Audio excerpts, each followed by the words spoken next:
Dominica's opposition withdraws a no-confidence motion, and in sport, the founder of the Grenada Invitational Track and Field Meet resigns.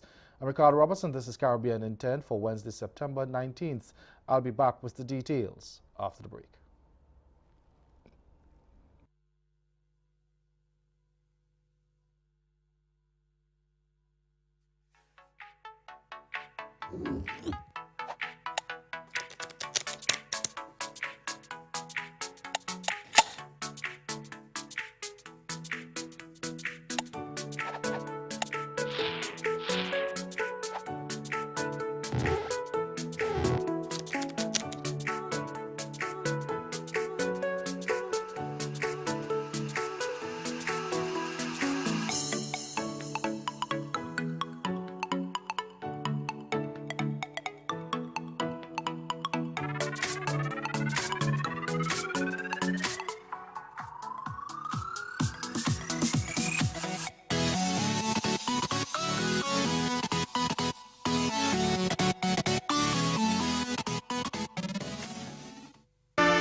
Dominica's opposition leader says he has withdrawn a motion of no confidence in Prime Minister Roosevelt Skerrit.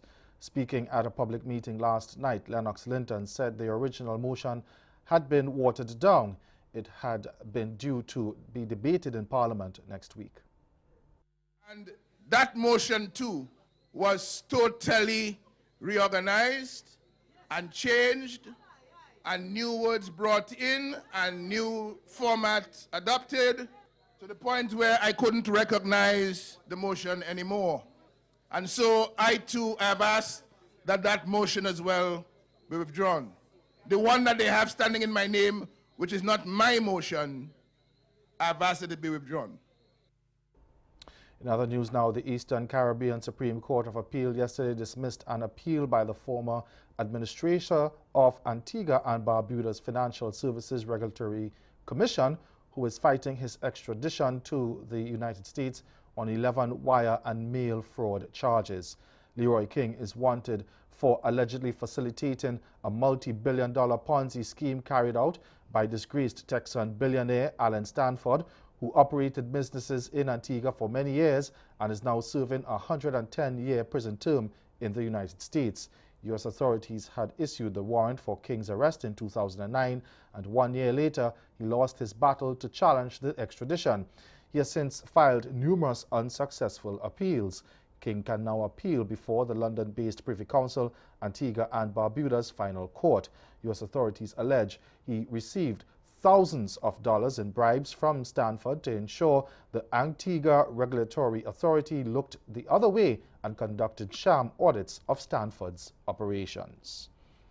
Staying in Antigua and Barbuda, where Caribbean Court of Justice President Adrian Saunders is in the Twin Island nation ahead of a November 6th referendum on whether the country will replace the Privy Council with the Trinidad-based CCJ as its final court. He's saying staying clear of telling citizens how to vote, but the CCJ president said he has a duty to provide accurate information about the court and clear up any misconceptions. One of his visits was to the opposition, which has expressed reservations about the CCJ move. Andy Liebert of ABS TV News reports. At the end of their discussion, Justice Saunders expressed confidence that there was progress in addressing some of the opposition's concerns. As I said, it was more my giving information. I think that well, they could speak for themselves, but the information was well received, and it cleared up some issues which there may have been some misunderstandings about or misperceptions about. So that I think that we are now on the same page in relation to what the court does and about the ability of the court to replace the Judicial Committee of the Privy Council for the hearing of appeals. There have been fears that the discussions over the final appellate court could become colored by politics. Justice Saunders made it known that he is staying clear of the political debate and will be focused on information sharing. While I have a remit to provide information about the court so far as people exercising the franchise and persuading people to vote one way or another. That's politics, and I'm not in politics. So that I would only go so far as to say that they understood where I was coming from, and I understood their concerns. Justice Saunders is scheduled to meet with Prime Minister Gaston Browne and Cabinet today before attending a youth forum and then a national dialogue. Over in Jamaica now, where the Zone of Special Operations, ZOSO, in place in the West Kingston community of Denham Town has been extended for another 3 months. Parliament unanimously approved the anti-crime initiative, which was set to end on October 2nd, to remain in place until January 2nd next year. Prime Minister Andrew Holness, who piloted the motion in Parliament, also attempted to have the state of public emergency imposed in the St. Catherine North Police Division extended for another 3 months. But the vote on that was postponed until today after the opposition complained it was not given enough time and information to prepare for the debate. Stay with us. Your Midday Sport is next. Tennis is a sport where you can create a lot of wealth. Tennis and golf is different from just about any other sport. You can say whatever you want to say about the NBA. You can say whatever you want to say about the WNBA, any of those sports. But tennis is truly a global sport. When you see a Serena Williams attending the royal wedding and on the cover of these magazines as an American, it tells you what this sport is. It is the elite of sport. It is the establishment of sports. Take you, we've never gone somewhere that you can feel for us. Oh, let me be the over. You're under, you never have to wonder. You can always play by ear, and that's the deal, my dear.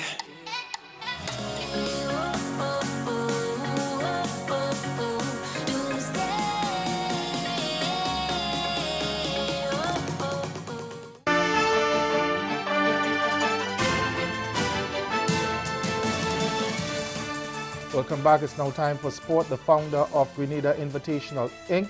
and media practitioner Michael Bascom has resigned following revelations that the company which runs the track and field meet has failed to meet its financial obligations. GBN's Cherry-Ann Blackman Stevens reports.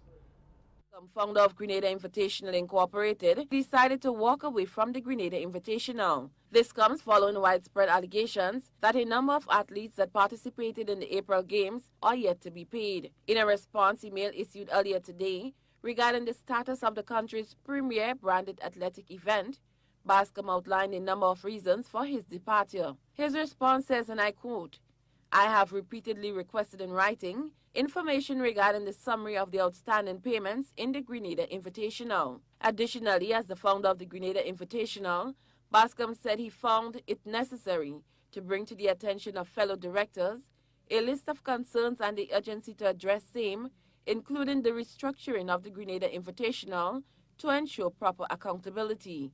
His response further states, and I quote, "Within the past few weeks, there has been a promised audit and a report based on the outcome of the audit, a response by an attorney to the queries made in public by journalists, none of which have materialized, an indication that there is a disregard for basic accountability."